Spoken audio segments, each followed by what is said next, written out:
नमस्कार। आज हम बात कर रहे हैं पीटर लिंच की बहुत ही मशहूर किताब वन अपॉन वॉल स्ट्रीट के बारे में। Subscribe, like and comment down how to experience. Lynch, जैसा कि कई लोग जानते होंगे, एक कमाल के निवेशक रहे हैं। फिडेलिटी मैगलन फंड को उन्होंने जिस ऊंचाई पर पहुंचाया वो तो खैर इतिहास है। और इस किताब की जो सबसे कह सकते हैं ख़ास बात है वो ये कि ये आम निवेशक को ताकत देती है। ये कहती है कि आप और हम भी अपनी रोज़ की समझ से और हाँ, थोड़ी सी रिसर्च से शेयर बाजार के बड़े महारथियों से बेहतर कर सकते हैं। तो चलिए आज इसी फिलॉसफी को, उनकी रणनीतियों को थोड़ा और करीब से समझते हैं इस किताब पर आधारित समीक्षा के जरिए। बिल्कुल। और समीक्षा में जो पहली बात सामने आती है वो है लिंच का निवेश को लेकर नजरिया। उनके लिए ये कोई लॉटरी का टिकट नहीं था।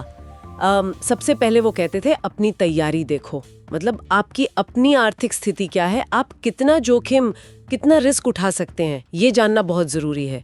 निवेश के लिए अनुशासन चाहिए, धैर्य चाहिए और लॉजिकल सोच। वो पैसा नहीं लगाना है जिसकी आपको जल्दी जरूरत पड़ सकती है। बाजार ऊपर नीचे होता है, पता है ना? हाँ, ये बात तो बहुत अहम है।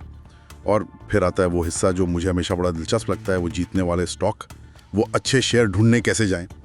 लिंच की वो लोकल नॉलेज वाली बात कमाल की। हाँ वही, मतलब आप एक ग्राहक के तौर पर या अपने काम की जगह पर जो चीजें देख रहे हैं, अनुभव कर रहे हैं, वहीं से उन अच्छी कंपनियों को पहचान सकते हैं जिन पे शायद वॉल स्ट्रीट वालों की, बड़े फंड मैनेजर्स की नजर अभी पड़ी ही नहीं है।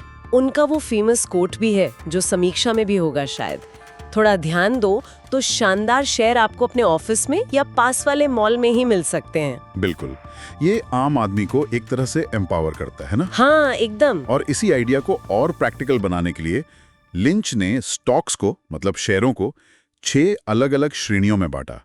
समीक्षा बताती है कि ये क्लासिफिकेशन, ये वर्गीकरण जरूरी है ताकि आप समझें कि हर स्टॉक से क्या उम्मीद रखनी है, रिस्क कितना है, सिर्फ अच्छा या बुरा नहीं। अच्छा, कौन सी हैं वो 6 श्रेणियां? हाँ, तो उनमें हैं स्लो ग्रोअर्स, यानी धीमी गति से बढ़ने वाले। फिर हैं स्टॉलवर्ड्स, बड़ी मजबूत स्थिर कंपनियां।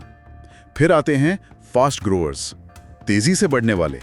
ये लिंच को बहुत पसंद है क्योंकि इनमें होती है वो कई गुना बढ़ने की संभावना। अच्छा, 10 बैगर्स वाली बात यहीं से आती होगी, निकल कर वापस पटरी पर आ रही हो। और आखिर में एसेट प्लेस, जिनके पास कोई छिपी हुई कीमती संपत्ति हो सकती है, जैसे रियल एस्टेट वगैरह। समझ गई, मतलब हर स्टॉक का अपना एक अलग कैरेक्टर है और उसी हिसाब से रणनीति बनानी होगी। एकदम सही। और विश्लेषण के लिए वो कह रहे थे कंपनी की कहानी समझो, हाँ। बिजनेस को जानो। समीक्षा के मुताबिक लिंच फंडामेंटल एनालिसिस पर बहुत जोर देते थे। कंपनी की एनुअल रिपोर्ट पढ़ो, कमाई के आंकड़े देखो, कुछ जरूरी रेशियोज जैसे कि डेट इक्विटी रेशियो, मतलब कंपनी पर कर्ज कितना है उसकी अपनी पूंजी के मुकाबले, हाँ। और पीई रेशियो यानी प्राइस टू अर्निंग्स रेशियो, ये सब देखो। उनका सीधा सा मंत्र था, नो व्हाट यू ओन, यानी जानो कि तुम क्या खरीद रहे हो, सिर्फ शेयर का नाम नहीं, पूरा बिजनेस। ये तो ठीक है, रिसर्च कर ली, समझ लिया, लेकिन बाजार तो रोज बदलता है, कभी ऊपर कभी नीचे, उससे कैसे निपटे? वहीं लिंच का दूसरा बड़ा सिद्धांत काम आता है, धैर्य और लंबा नजरिया, लॉन्ग टर्म व्यू। समीक्षा भी इस पर काफी जोर देती है। लिंच मानते थे कि अच्छी कंपनियों को भी अपनी वैल्यू साबित करने में वक्त लगता है, इसलिए अच्छे क्वालिटी स्टॉक खरीद कर रखो। रोज की जो खबरें आती हैं, टीवी पर जो एक्सपर्ट बोलते हैं, उस शोर को ज्यादा तवज्जो मत दो। हाँ, वो तो बहुत। और बाजार गिरे तो घबराओ मत, बेचने की जल्दी मत करो अगर कंपनी अच्छी है। बाजार को टाइम करने की कोशिश बेकार है, वो कहते थे।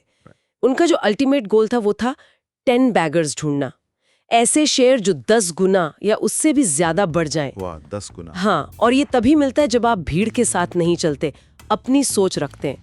ज्यादातर लोग क्या करते हैं, जब सब खरीद रहे होते हैं तब ऊंचे दाम पर खरीदते हैं, और जब गिरता है तो डर कर बेच देते हैं। बिल्कुल।